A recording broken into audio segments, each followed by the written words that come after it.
kontraktor wajib tahu ya, supaya kalian tidak kena pajak 2 kali. Itu sia-sia banget, itu pemborosan banget.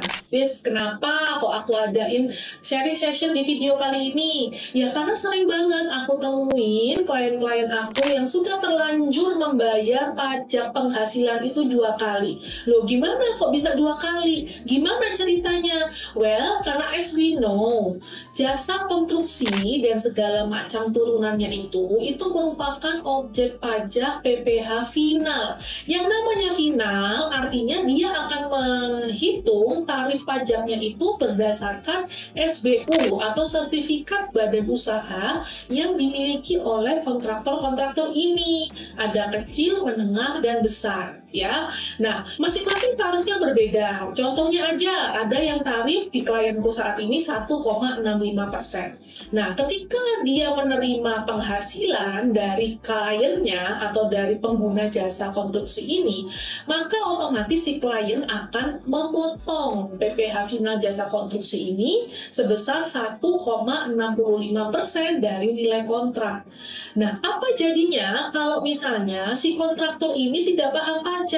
Dia akhirnya melakukan penghitungan ulang dong, ya, menghitung ulang berapa laba bersih fiskalnya dan akan menghitung PPh 22 dari laba bersih fiskal tersebut.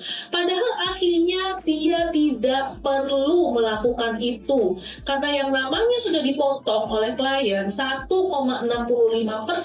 itu adalah pajak penghasilan final atas jasa konstruksi yang dia kerjakan.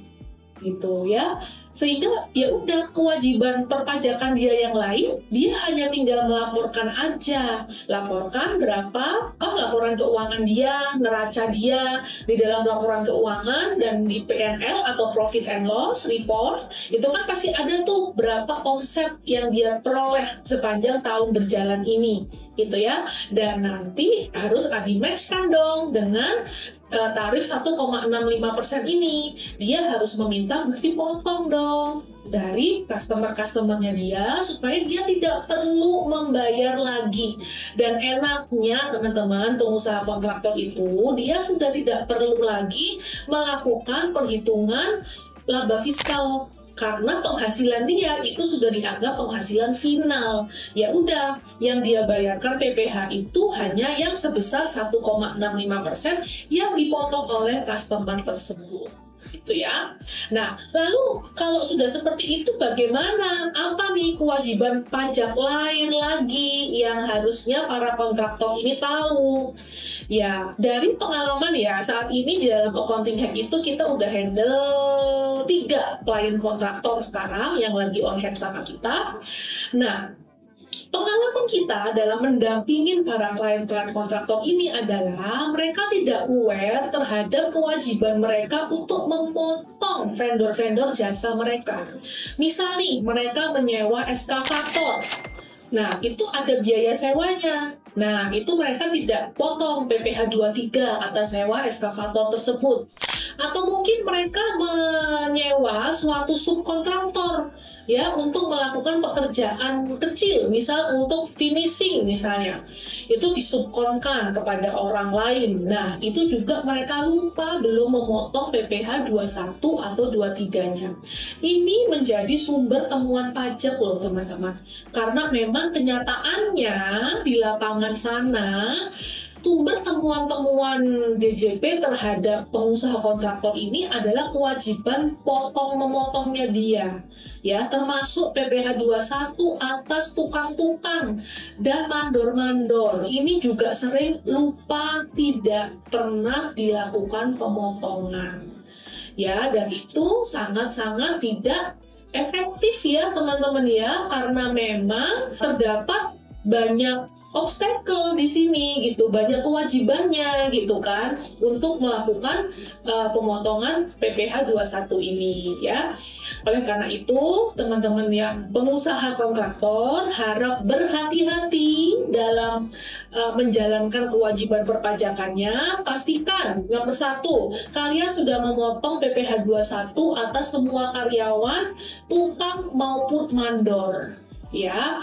Loh, besar dong Bu, gitu kan. Ya memang, tapi ada caranya ya, ada cara tax planning-nya. Itu nanti kita bahas di kesempatan yang lain ya. Atau kalau teman-teman kontraktor perlu untuk cepat jawabannya, nah nanti bisa hubungin aja kontak accounting head di bawah ini ya. Terus berikutnya apalagi selain PPh 21? Ada PPh 23 teman-teman ya. PPh 23 ini apa aja gitu ya? Ya semua kalian menggunakan vendor jasa apapun, jasa sewa, jasa subkon, terus nanti kalian ada jasa arsitek, semuanya itu ada PPh 23 yang harus kita keluarkan ya, atau kita potongkan dan kita laporkan. By the way, salah satu klien kami itu kena banyak nih di sini. Ya, dia sudah ada pemeriksaan atas 2023. Kami masuk itu di tahun 2025 ini. Januari dia on board ke kita. Nah, dia sebelum on board itu sudah ada pemeriksaan itu dan dia kena lumayan banyak di bagian yang itu gitu kan ya. Sayang banget kan ya teman-teman ya, padahal enak banget sebenarnya jasa konstruksi itu final lebih tepatnya ya. Dia udah nggak usah memusingkan lagi yang namanya biaya-biayanya dia, apakah boleh secara fiskal atau tidak ya. Dari sisi PPh atau pajak penghasilan tahunan dia aman. Tapi yang belum aman adalah di sisi perintilan ini ya, PPh 21, PPh 23, PPh 4 ayat 2, dan juga kalau misalnya dia ada transaksi impor, maka ada PPh 22. Oke, sekian dulu sharing session kita pada kesempatan kali ini. Subscribe ya buat teman-teman supaya tidak tertinggal aturan-aturan pajak yang terbaru, info-info terbaru mengenai perpajakan dan laporan keuangan. Semoga sukses, sampai ketemu di video selanjutnya. Bye-bye.